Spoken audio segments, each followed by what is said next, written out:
Hello, and welcome to the Global Journalism Seminar Series at the Reuters Institute for the Study of Journalism. Really pleased to be going to India today to speak to Shadma Shaikh, a freelance tech journalist who's done some brilliant work on the intersection of youth culture and digital platforms in the world's largest democracy that's also facing kind of increasing crackdowns on social media. It's a fascinating, fast-moving topic, and we're really pleased to have you with us today, Shadma. Shadma is also the founder of Factor Daily, a non-profit or newsroom that produces public-spirited news. And I really want to start with that because I think it's so interesting when people try something new. And would you just talk us a little bit about why you started it and what it's doing and what you're most proud of?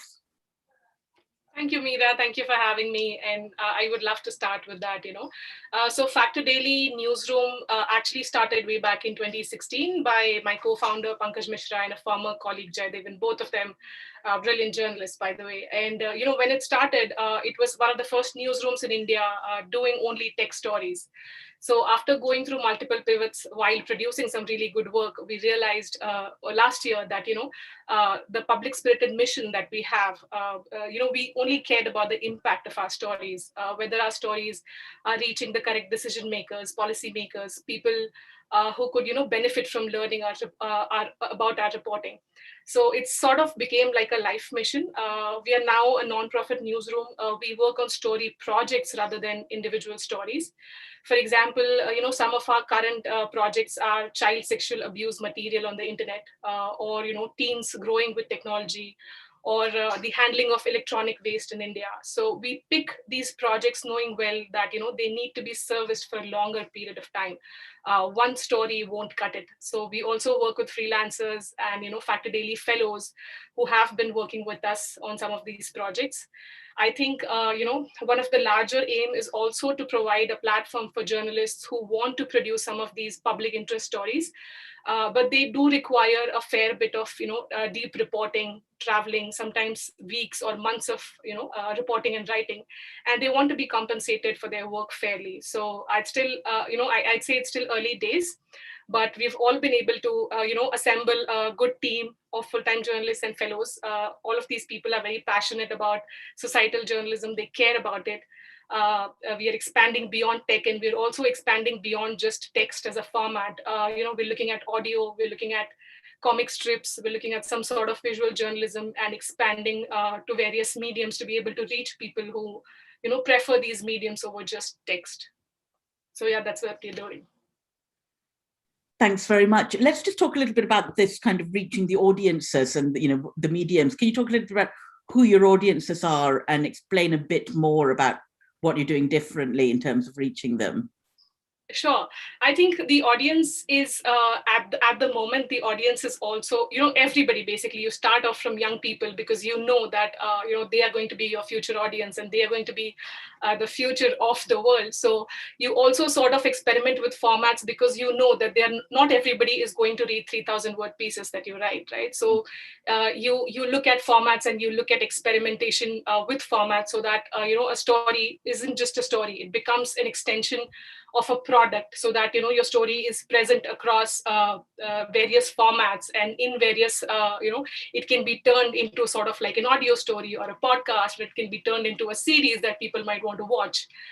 So that's where we are at currently, and that's what we're doing with it. Okay, and let's talk about distribution, and then this will kind of lead into the kind of other part of the seminar talking about digital culture in India, which is what kind of platforms are you using to reach people? Are you using kind of Facebook, Twitter, social media? Do they come to your website? How are you finding? Yeah, it's very interesting. And, this is a discussion that we keep having in the newsroom and in the discussions that we have with other journalists is that, sometimes we feel that we are so, restricted with our format or our byline that we somewhere don't care about the message as much as the medium, right?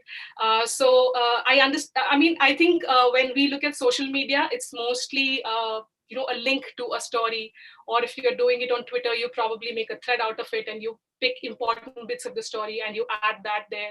Or if you're posting it on Instagram, you make these visual cue cards that that the Instagram audience will prefer. So you do that kind of outreach on social media because your audience lies there.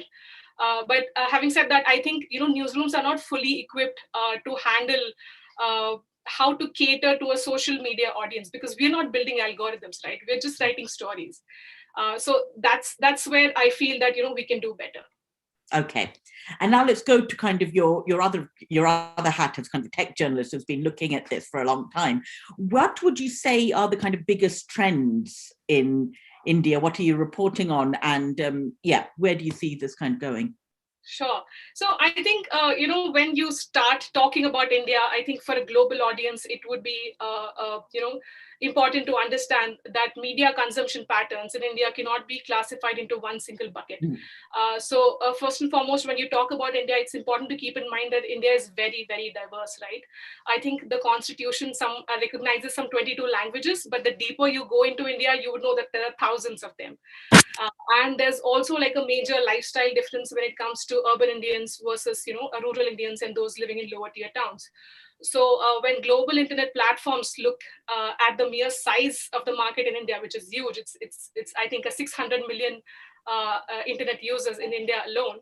So it's a huge market, right? But it's not an easy one because the languages, the kind of media Indians consume differs significantly as you go north to south or you go from east to west. To give you an example, the kind of media a migrated factory worker who lives away from his family would want to consume at the end of a very long and hard day at work, also keeping in mind his cell phone plan, would be very different from what, for example, an urban woman might want to watch on her iPad while she's commuting to work in an Uber. So it's very different. And all the global and internet, local internet platforms who look at the Indian market are aware of this. So you would see some platforms now that pick one of these, diversities. So some of these would want to cater to the first generation internet users who come from India. There are a lot of these platforms, a lot of which are actually TikTok clones that provide support and content in, multiple Indian languages, keeping the demographics in mind. And if you have to extrapolate that behavior to young Indians or, Gen Z, who have been the digital natives since birth, a lot of work that we do as a part of, internet culture reporting is primarily based on the demographics that have an average English proficiency. So, they understand English. So I would say, our understanding of Gen Z is a very urban understanding. So they are very active on Reddit. They are active on Discord. They know how to use Twitter for their benefit. They get their news from Instagram. So, they prefer platforms that summarize news to them. So learning new ways to present your stories can be very beneficial to journalists. Data journalism, visual storytelling, audio stories, all of these are going to be very important very soon, unless, we want content creators like TikTokers or YouTubers to take over the news. Well, you talked about you mentioned TikTok. I mean, the Indian government has a very fractious relationship with TikTok in particular. Yeah. Could you talk a little bit about that and how that's perceived, how you perceive that? Yeah, so I think this happened. So TikTok was huge in India. It was really big. And I think it was in 2020, sorry. Yeah, it was 2020, right after the pandemic started. I think it was June 2020. There were some growing geopolitical tensions between India and China. And right in the middle of the first lockdown, I think, India sort of launched like a digital strike against China. Yeah. And I remember a year before that, I did this story where I evaluated the Play Store data. Play Store is where Android has all of its apps, and Android is pretty popular in India. Yeah. So a year before when I did that story, it was a data story on how, 5 out of the top mobile apps in India are Chinese. And, these were TikTok. There was another TikTok clone. There was a file sharing app. There was TikTok's parents and other apps. So a lot of the Chinese giants, right? Baidu, Alibaba, and Tencent. All of them sort of, had like their arms spread out in the Indian market. And back then, experts used to compare India's digital market and, the diverse audience to China. And they started looking at growth hacks there. So there was a brief period of time when, startups and investors moved their focus from the Silicon Valley to eastwards and started doing trips to China to learn from their playbooks. And suddenly all of that, came to a halt once the government banned the apps. I think TikTok, and apart from TikTok, there was another gaming app called PUBG that were very, very popular here. and their creators and their users took the biggest hit, because overnight, their popularity and all of the work that they've done over the years got inaccessible. Of course, some people found workarounds, because there are these APKs or raw versions of the app that you can access through the internet, and they get access to these apps. But the whole thing, I think, also led to Indian companies who were already in that market to sort of like double down on the opportunity. And in the same year, in August, Instagram also launched Reels. So Reels is basically, again, like a TikTok clone, right? So Reels really took off for Instagram. But I think because it was a time of the pandemic and people were locked up, the demand for this short, bite-sized content really went up. Indian platforms launched their own versions of it, and there was a lot of money that was coming in the market at that time. They also started paying creators a lot. But the audience got split among these apps because there were too many of them. So I would say there still isn't one top player that has replaced TikTok in India completely. A lot of urban folks and creators have actually moved to Instagram because that's where they see a lot of monetization coming in. And the rural and the non-English speaking belt, I think that has been split between the Indian apps. Some of them are called Moj, Josh, MX Takatak, etc. And then there's YouTube, of course. I mean, they also launched their own shorts, and YouTube's growth's been phenomenal in India. I mean, among the non-English speaking belt, it's like a search engine. So in absence of TikTok, this is what happened. There was like an influx of all of these platforms trying to fill up the space. Thanks very much. I'm going to go into the fellows' rooms because I think there's lots of questions stemming from this. And let me start first with Preeti Salian. Hi, Preeti. Hi, this is Preeti from Bangalore. Hi, Preeti. I'm in Bangalore. Yeah, I know. So happy to see you here. Thank you. Thank you for being here among us. So, you were just talking about Instagram Reels being launched almost immediately after TikTok was banned. So, could you tell us whether it has been one of the platforms that was able to replace TikTok successfully? If not, how do you think caste and class come into play here? Yeah, that's a loaded question. Yeah, so I first of all, I don't think that it has replaced Instagram completely, though it's done that to a very large extent. If you look at what happened in India after the TikTok ban, right? It had 150 million users in India.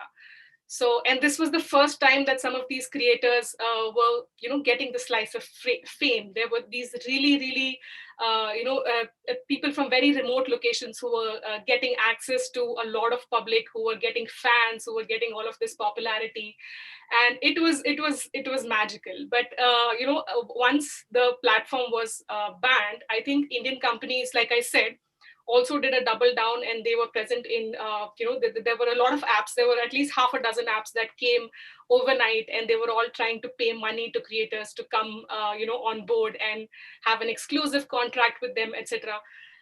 But I think the rural and non-English speaking creators are still finding it difficult to find ways to monetize their content. I mean, they are very popular creators on Instagram, and like you said, class, caste, all of these issues. When I talk to them, I've done a bunch of stories on not on caste, but the class divide, of course. And it's important for them to get recognition. That's the only way for them to make money as creators, which is why they are present on Instagram. All of them would have Instagram pages, because that sort of becomes like their portfolio. That's where people find them. That's where people discover them. So, but they're looking for support. They're looking for support in terms of, how to get brand deals, how to leverage community of their community of followers for their benefit, or sort of like get a blue tick or a verification from the platform, So some of them also want to get discovered by, say, a large record label or a movie producer, or some of them want to produce their own videos, or, go on tours, etc. But because the language of this whole universe of content creation is so English and so much focused on the urban crowd, right, that these creators are often left holding the short end of the stick, even with 2 million followers on Instagram, they are not verified on the platform. And they've been sending these repeated emails. They ask people, what is the best way to get this done? How can you help us with this? And in the process, they also get scammed. I mean, that's I would like to share one of the stories that I did. It's basically how these rural creators were being hunted down by some of these so-called managers who would just take access to their account, sometimes just hack the account or never get back to them, and take money from them instead. So all of this has been happening. And if you look at the pay parity between urban creators and rural creators, I think the urban creators get paid way more from the brand deals. It's also sort of how the market is structured. It depends on the audience that you cater to, etc. It's all like a market and dollars game. But having said that, there is a lot of demand for non-English content on these platforms because people like to see, what they call village life. But unfortunately, these creators are not paid anywhere close to their urban contemporaries. Hope I've answered your question in some way. Thanks very much. And then going to Louis, who's sitting right next door. Hi, Shadma. Hi. I'm Luis. I'm from Brazil. Thank you for having us today. I would like to understand the coverage of the social media platforms a little bit more. Um, did it change after the TikTok ban in India? And are they more or less inclined to work in the country after what happened with TikTok? So the question is, how have kind of social media platforms been covered in India, and after the TikTok ban, was there a kind of a change? And did you think that the international platforms, are more or less likely to work in the country? Oh, okay. I think it's the biggest platforms in India are all international platforms, right? It's all Meta, it's all Facebook, it's all Instagram. So a lot of these large platforms that are present in India are already global platforms. These are not Indian platforms. So I think apart from China, everybody else is okay to do business in India because it's a very big market. Like I said, the internet market is really huge in India. All of Facebook's sub companies like Instagram, WhatsApp, all of these are pretty huge in India. YouTube has always been phenomenal in India. So I think globally, I don't see platforms having trouble working in India as such. But to answer the first part of your question, where you mentioned that how has the coverage of social media changed over the last few years, I think it's what has happened in the last few years is that there's been a lot of growth of internet companies and internet creators, and because there was a lot of time on hand with people, they were a lot more on their screens, a lot more wanting to watch content. So a lot of formats have evolved over the years, and I think the coverage of social media is also the coverage of how we live our lives, right? I mean, digital culture is essentially an extension to our actual real culture. So the more it's been growing, the more the coverage has been growing according to how we are living our lives. So I think it's basically just an extension of that. Thanks very much. Thank you. And going to Simon. Hi, Shadma. I'm Simon from Australia. I was interested in to what extent people, the general public there, are interested in the topics of or concerned about corporate and political surveillance, digital surveillance, and whether there's a general awareness of interest in that from the audience, and to what extent and how it's covered by media in India. Sure. Simon, it's not an area of my expertise, but I would like to answer your question based on my understanding.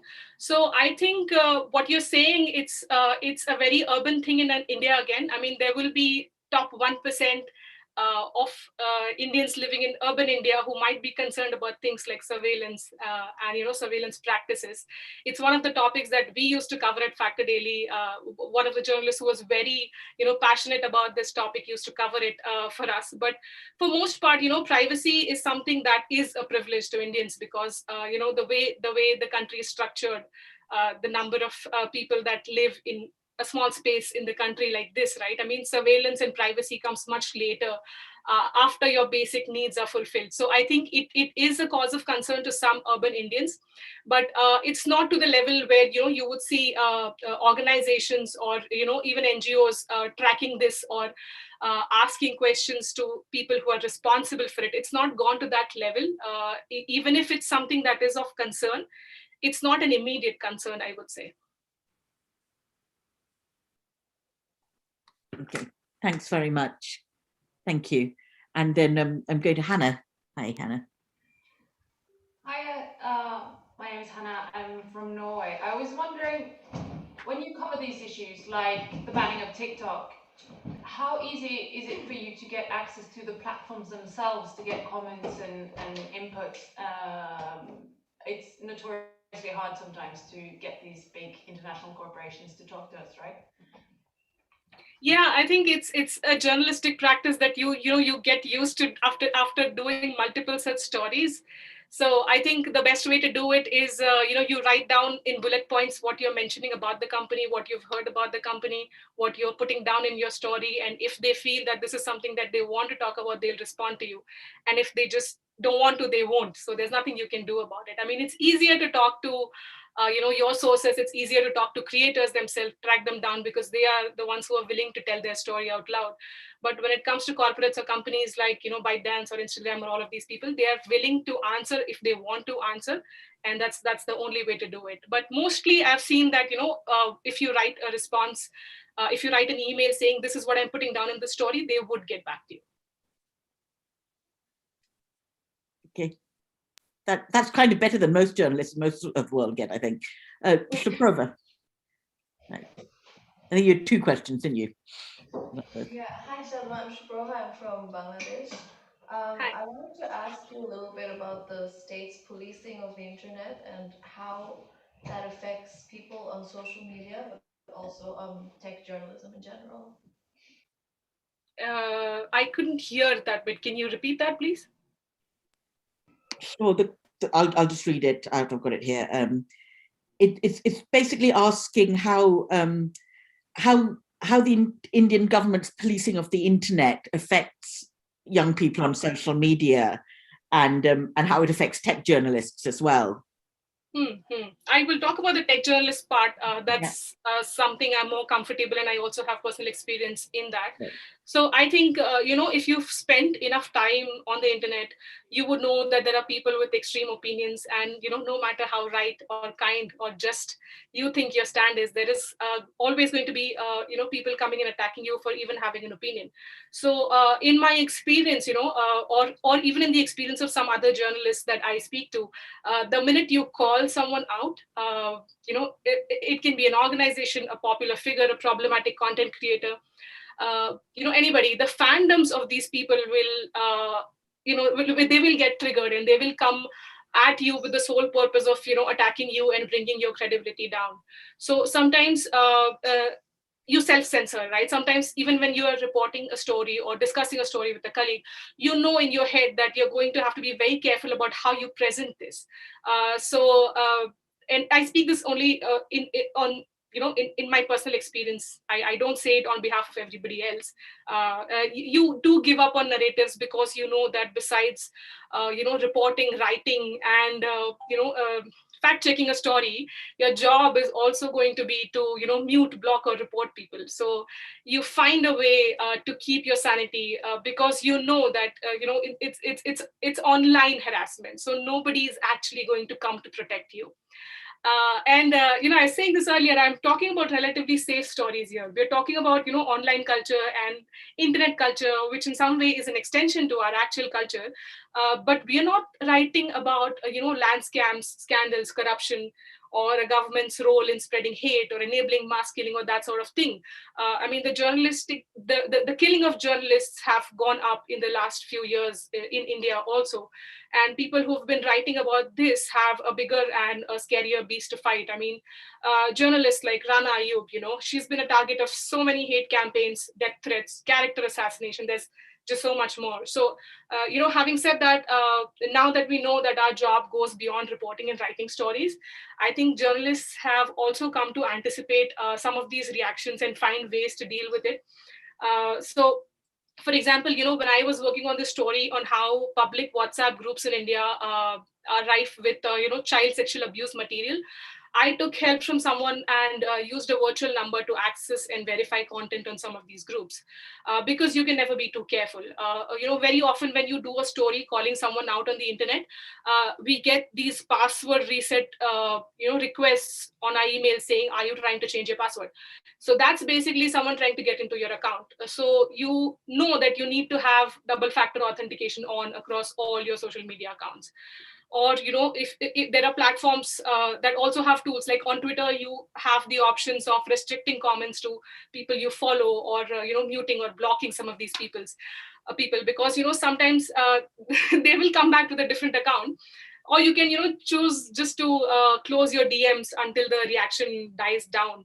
And to be honest, I feel a bit ashamed to admit this, but sometimes I do pass on an important story, or share a brief with a male colleague, because I think the trolls probably won't attack him as much as they would come for me. So yeah, that's the situation.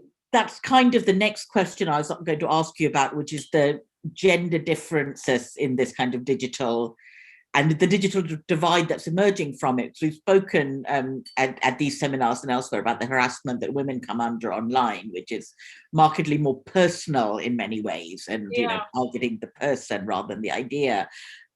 How do you think this is playing out? Do you think that women are kind of becoming less likely to put themselves out there online? And then the other line that you just said struck at me. You said, it's online harassment, no one's coming to protect you. That in itself is kind of problem. You just said that, and the fact that you don't feel like there are authorities you can go to, and it sounds like you don't also feel that the tech platforms will help here. No, so Meera, what I mean is that when it's online harassment, it's happening on your phone, right? It's in front of your screen. It's not like you can have guards outside my building to protect me. That is something I understand, but how do I deal with something that is happening on my phone every second? Like, I speak to other journalists who tell me that every time they do a story that's slightly controversial and their phone dings, they know that, sometimes they're very scared to even look at their notifications. So that's what I'm talking about. I'm not saying that there is no protection at all, but I'm saying when it's online harassment, 80% of it is something that, you have to find coping strategies. You have to find ways to deal with it, because nobody's going to help you with your mental health. That's something you have to deal with personally. And which is why I said that sometimes when I look at narratives, I'm excited by them. But then I think, do you think I'm prepared? I ask myself, am I prepared, with the backlash that will come along with this? Sometimes, I understand that, we should be brave, and we should, we are the people, we are the voice of the people, and we should be doing this, but you can only do so much at a time. So I like to pick how much I can take at a time. Regarding the other part of, women being targeted more, and I think it's not just restricted to journalism, right? Women in Twitter or on general are targeted more. We were thinking of running this experiment of, having two bots, or one is a female bot and one is a male bot, and we were thinking of, just putting statements out there and looking at the reactions that come to it. Because you look at anybody's tweet, Meera, you look at anything that you see on the internet, and you would know that this is not something that is up for debate or discussion. This is something that you see very openly in public, public platforms, that's happening every day to almost all women in all spheres. It's not just journalism. So yeah, that's there. Thank you, and please do take care, because it does kind of corrode your sense of peace very quickly. So I'm sorry you're going through it. I want to go back to kind of talking a little bit about the kind of the apps and the messaging boards, and talk a little bit about Discord in particular. And I've got a teenage son who gets all his news and information and social interaction on Discord, and yet it's something completely out of most journalists' radar completely. But it's not out of your radar, I know. So can you talk a little bit about what you think of the role? Yeah, I think I would like that. That's one of the nicer things that I wrote about. So just from the platform perspective, right, you would see, and I also want to add the India perspective here so that it makes sense in our overall talk. If you look at young urban Indians, they are finding their voices on platforms like Discord and and Reddit. That's something I noticed while spending time on the platform. And Discord originally is a platform that was meant for gamers, right? So gaming is also very popular in India. I think there are around, the market is around 300 million users in India. So I think the popularity of platforms like Discord, which was essentially meant for gamers, excuse me, to collaborate while playing, it's gone beyond the gaming use case now. And it got very popular in India between 2020 and 2021, when all of the teenagers were sort of in a lockdown. They were taking their schools and classes online, and they were looking to interact with their friends, right? So Discord has a very popular desktop version, which meant that students could interact with each other while they were doing their classes. It was just like a switch of tabs for them. You don't have to go and fetch your phone or look at your screen, or your teacher. And you could also, your parents wouldn't know that you're chatting. It looks like you're doing schoolwork. And the UI is also very geeky. You would think they're working on something. So the Discord has something called servers, where people with similar interests become a part of the server, and they get to hang out virtually with other such people. In my experience, when I spent some time on these servers with some Indian audience, I realized that these people were using the platform sort of like a sounding board. I think the pandemic was very hard on teens, and a lot of them went through mental health challenges in a country that's actually not fully equipped to understand and help them through this.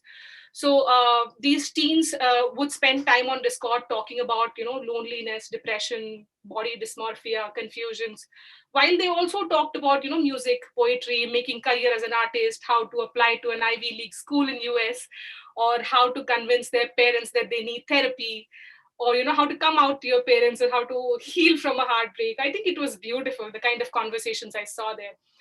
And I think because the platform sort of promotes anonymity, with most user using like a pseudonym for instead of their names, people felt it was easier for them to open up to others. The response they received on these servers also made people feel that they were heard, or they felt there were other people who felt the same way, or in a way they felt less lonely. So that was what was my experience on Discord in India. And what about the flip side of it, which is the things you get on all other social media platforms, which is the potential for misinformation spreading, the potential for bullying, the potential for trolling? Do you think that plays out differently on Discord? I think it does. I felt I was a part of a few servers, and I felt that people were meaner to each other on Twitter, because somehow it was it's a platform where you get away by doing all of these things. But when you are a part of a community, or everybody knows you, it's sort of like a virtual gang, so you try to be nicer, you try to be kinder. I mean, of course there will be pedophiles and all sorts of people who are hunting for targets on these platforms. Not saying that Discord is completely 100% safe for all teenagers, but I'm saying because of the community aspect of the platform, I found that the people there were slightly more kinder than they would be on Instagram, where they're body shaming someone, or on Twitter, where they feel like they need to be meaner than someone else. So I found this to be slightly more kinder, is what I would say. Okay, thank you. I'm going to go back into the room, into the Reuters room, and Caitlin, you wanted to ask a bit more about the social media bans. Sorry, I'm struggling to operate the camera and talk at the same time, but I'm going to try. Shadma, I wanted to ask you if the bans, are the bans actually effective, and how have people gotten around them, if they have? Could you repeat that? Your voice just cut off in between. Sure. Is there any point actually in these bans? Do they work, or do people just find ways around them? Does it work? Is it effective? When the government bans a social media platform? Yeah, I don't know what's the best answer for that, honestly. I personally don't think that it works as much, because I mean, there's no one way to answer it. See, I'm not a qualified expert in, guerrilla warfare or geopolitical tension. So I cannot comment on that in terms of how safe it is for India when there are geopolitical tensions between these two countries. Does it make sense to do something like this? Because, there's a lot of data that's at stake. So all of those are questions that I cannot answer. But I do think that I personally think that the bans don't really make any sense, because people just find a work around that, or people will just find something else because they were just looking for entertainment, right? A lot of these apps were, like I said, gaming apps or short video apps. So these were just platforms that engaged people in some way. So I think taking that away from people is doesn't make much sense, because it would be replaced by something else. Okay, got you. Thank you. And can we talk a little bit about kind of spread of misinformation? We touched on it slightly with Discord, but where do you see the fundamental problems are in India with misinformation? Like, where does it spread fastest? And do you think, what do you think works as a potential solution? Yeah, I think if you ask me as a social media reporter, sometimes I think that the whole of the internet is made of just relevant bubbles or echo chambers for people, because the algorithms of all social media platforms are designed to keep it that way, right? To confirm your biases. That's what it does. So the internet, has every individual personas, every individual people's internet persona, and it's what you see on your phone is content that's tailor made for your persona, right? So it's for this reason that the social feeds of two people living in the same house, for example, my feed would be very different from my partner's feeds, or my father's feeds, because we have different internet personas. So I think all of the algorithms are continuously just trying to reinforce our biases, which is why it's very difficult for someone to break off from that misinformation cycle that they are a part of.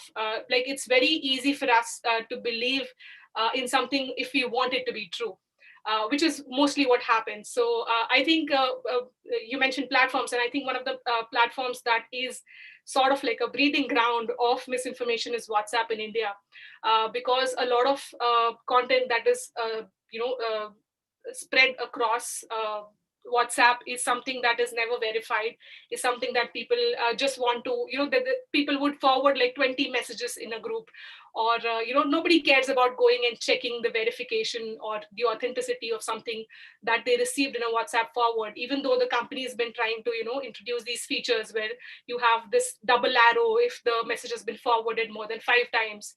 And I think it's because of what's happening in India that, WhatsApp had to go back and introduce some of these features in the country. So I think it's also something that is very popular among, the older generation. Because as much as we talk about the younger generation, I think we should also talk about the older generation in India that they have a different kind of screen addiction to their phones. Like, all of our parents are constantly, glued to their phones, and they are constantly looking at these pieces of information that they keep forwarding to everybody else. What Reels is to teenagers is what WhatsApp media is to boomers in India, I think. So they keep forwarding these messages to everybody in the family. They will never go back and check the authenticity of it. So I think WhatsApp is one of the platforms that is a major breeding ground for misinformation. Thank you. And tell me what you think digital journalists such as yourself, what role you can play in kind of improving digital literacy amongst both the older and the younger. So that's one of the things that, I was mentioning to you earlier, is that I feel like, unfortunately, newsrooms in India are still catching up on these new platforms where their audience spends so much time. I mean, there are some newsrooms or media houses that make use of platforms like Instagram, like the newer, trendier ones, because they understand that their audience is there. And then, there are there's also a paywall subscription kind of model that has kicked off in the last few years. But, very often you would find a brilliantly researched and reported piece behind one of these paywall websites that is picked up by, say, a YouTuber who will, then break it down into smaller bite-sized content, jazz it up with the memes, a few more engaging elements. And that would probably get 1,000 times more views than the original story, right? Yeah. Now, the problem with that is that the content creator is basically free to add their opinion to the story or spin it into a narrative that they like, right? The creator or the YouTuber is not as accountable as a journalist working for a newsroom. So the journalists who are working so hard on these stories are basically so consumed by the treadmill of producing stories every week, every fortnight, and holding their bylines so tight that somewhere down the line we stop caring about the messaging of the story. We care about the credits, we care about where it gets published, and there's nothing wrong with that. But we also need to evolve with our audience, right? I mean, to answer what you asked in your question earlier, I think as someone who writes long form and has written long form most of my journalistic career, right? I would love to be able to make stories, my stories, into some sort of video format for someone who doesn't want to read 3,000 word stories, right? Or if someone who can make it into cards for Instagram so that, Gen Z scrolling through the phone gets to know about it, I'm all for it. So I think, that's a leap that we need to take as social media journalists, to not just use social media or report on social media, but also be able to understand how to, use it in a way that we can expand our reporting and writing horizons. So if we want young people to read news, we also have to be present where they are, and we also have to evolve in the way we tell our stories. Thank you very much. I suppose the next question I have there is, you talk about the kind of the rural content creators, and you've done some really brilliant work on kind of the fact that they're often quite vulnerable to scams as well. But could you talk a little bit more about that sector, and again, who these content creators are, who are their audiences, and where do you see the potential there? Yeah, sure. So I think there are a lot of them. And, I was mentioning this when I was talking about the TikTok ban earlier. So a lot of these people are first time internet users, first time, mobile or computer users. This is the first time that they're looking at something like this. So a lot of them come from very small villages. And like I said, village content is very popular. So a lot of people want to sort of, watch how a swimming pool is being dug by two guys. I mean, some of those videos are crazy popular on YouTube, right? There are two Indians who are digging up a swimming pool, and how do they finish it off? Or, there's this young woman, probably in her early 20s, who doesn't have a father, and she's making earning through producing content. Now she's the one who's going to put a roof on her house. So people are very interested to see how she's going on the bike. She's dealing with the people who are, she's getting the cement and the bricks for the house, and she's going to now, get people who will help her put a house on her roof, because she never had that earlier. So it's a lot of aspirational content that you would see. So because the viewers of these content also come, like I said, like a lot of people have migrated from villages to cities, for employment opportunities. So they want to, when they finish their day, they want to look at content that, makes them feel nice. It's like feel good content for a lot of people. And if it comes from somewhere where they feel they also belong to, it's more personal for them. So that kind of content is really popular in India. You would see a lot of that on YouTube. But like I said, I mean, there's a lot of hard work that you see that these creators put into it, but it's not compensated in the same way that it should be. It's really interesting about how it's kind of hyper local and aspirational at once. It's really really nice combination. Thank you. I mean, let's go back to talking about you, because I think the work you're doing is brilliant, and you're kind of at this intersection of culture and technology, and the kind of the edge of a social transformation in India. And people look at Taylor Lorenz in the Washington Post, who again, speaks to a generation in a language that the older generation simply don't understand and get very cross about in many ways. What do you think are the differences and similarities between the kind of US and India in the way they kind of deal with younger people being online in different ways, really? Yeah, I think, and Taylor's work is amazing, right? I mean, even a comparison to her is like beyond honorable. But if you look at the culture, right? Like I said, in India, I mean, I don't know how it is exactly in the US, but in India, you would see that what is very important to an urban Indian will not at all be important to someone who's migrated here, right? So it's very different like that. Like the culture or the culture reporting that I do is, I feel is very restricted to urban Indians, because the kind of stories that I've done in the past, some of the work that I did, right, about Discord, or about, how these young Indians are using Twitter as LinkedIn while they are shit posting their way through the tech corridors, right? A lot of this work is limited to the urban audience, I would say. And they are the ones who relate with it the most. They are the ones who read it the most. Of course, there are stories like these, the stories that we did about the rural creators.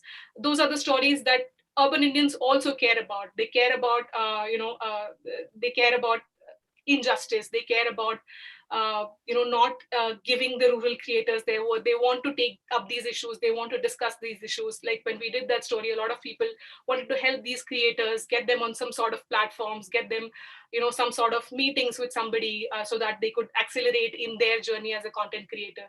So I think that's the distinction there is. Okay, thanks very much. I'm going to go to the Q&A box. There's a question from Eric, from communications design student from Taiwan, who's asking, who'd like to ask about journalism objectivity, and is that a core expectation from kind of online users in India? Do people online expect objectivity in journalism, and do you think it should be a priority in journalism? I think it should definitely be a priority. If it's not a priority, then it's a problem. But having said that, I think it's how do you measure objectivity, right? I mean, it's not something that you can that you have a checkpoint against and you can do that. But I see that it's the media itself is so divided in India, right? Like there will be a certain set of people who follow tech news, or they follow the startup news, and they're very keen on knowing what's happening at a certain company and that kind of stuff. And then there will be local stringers or local reporters who are writing about what is happening on ground in villages, what is happening with the schemes that the government is launching. So there's also that kind of journalism.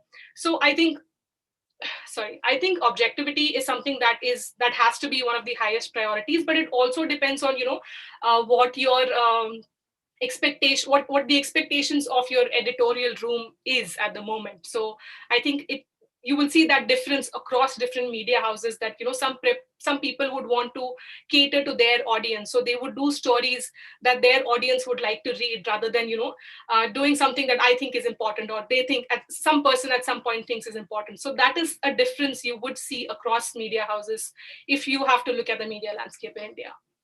Thanks very much. I suppose the follow-on question from that is do you think there's a generational difference between how younger people see not just objectivity, but how much they feel they want to identify with the news producers and the journalists themselves? Right. I think it's a very important question, and I wish that I had a better answer. But I don't think that the young people are actually going to news websites to read some of the stories that we are writing. I mean, I think that they are. I think most of the people are really angry at the way the world is right now. They're looking at the climate change. They're looking at how. They're looking at injustice in the world, and they don't think that journalists are telling them what they need to hear. So I don't think they're coming to our platform for news. They care about issues, but they mostly find news through some of these short apps that summarize news for them, or they will go to Twitter or Instagram for news. So I see that gap, and that's what I've been mentioning earlier, that I see that gap, that I understand that the younger generation is not going to be coming to news websites to read our news. So we have to go where they are. We have to understand how they want to read their news, so that we are able to help them with the right information that can help them form the right opinion. Okay, that's great. Thank you very much. I'm going to go. We're going to running out of time. I'm going to go back to the room, so there's time for 2 more questions, and then one from Hannah. Hi, this is a bit of an abrupt change of topic, and sorry about that, but I saw that you have been reporting at Factor Daily about how tech companies handle sharing of child sexual abuse content, and I was wondering how you work in the newsroom with your colleagues or with yourself to sort of handle those topics. Do you have any systems of support in place? Sure, yeah. So I think we also work with some of the non-profit, organizations that are working in this area. because like you said, you do need some sort of support when you're reporting on something as sensitive as this. You also need some sort of legal help to know whether or not you are, what you're doing is legally correct or incorrect when you are doing some of these stories. Like, for example, the story that I talked about earlier was, I went to some of these WhatsApp public groups to identify whether or not there was child sexual abuse happening on these platforms, or there were media that's being circulated on these platforms. So what we did was we used a virtual number to do that. We also partnered with an NGO who basically knew how to handle these issues, what is the most ethical and legally correct way to handle some of these things. So that's how we deal with it. We partner with organizations who have the knowledge of how to handle these issues. Thank you. Thank you very much. And it's just really, really hard to deal with this. Again, yeah. Thanks so much, and do take care of yourself on it. Robin, I think it might be the last question. Yeah, I just wondered if you could recommend any other reporters that we should be, like maybe up and coming young reporters in India that are covering this kind of stuff that we should be keeping an eye on. Oh yeah, sure. Are you going to look them up on Twitter? Okay, so there's if you are looking at online and culture reporting, there's Shefali Bhatt who writes for Mint. She's really good, and she's been writing about online culture for a while. Then if you're looking at India in general and the tech scene in India in general, there's Pankaj Mishra, who's my co-founder and who also does a lot of his stories cover great length and breadth in terms of what's happening in India in technology. Apart from that, I can send you some names. I can't think of them right now, but these two are the top names that just came to me. But I can send them across if you want. Thank you so much. Thank you for that. And Shadma, it's been really brilliant talking to you. Thanks so much for taking such a range of questions. They've been coming at you at rapid fire as well from all directions. So really appreciate that. No, I think it was a pleasure. I really had fun doing this. Thank you. Thanks very much. And thanks all for your questions. And join us next week for a kind of deep look into the Trojan Horse Affair podcast, which is going to be incredibly insightful as well. And in the meantime, Shadma, all power to you and all the best of luck with Factor Daily as well. We'll keep a close eye on what you do next with that. Thank you so much, Meera. Thanks for having me over. Thank you, everyone.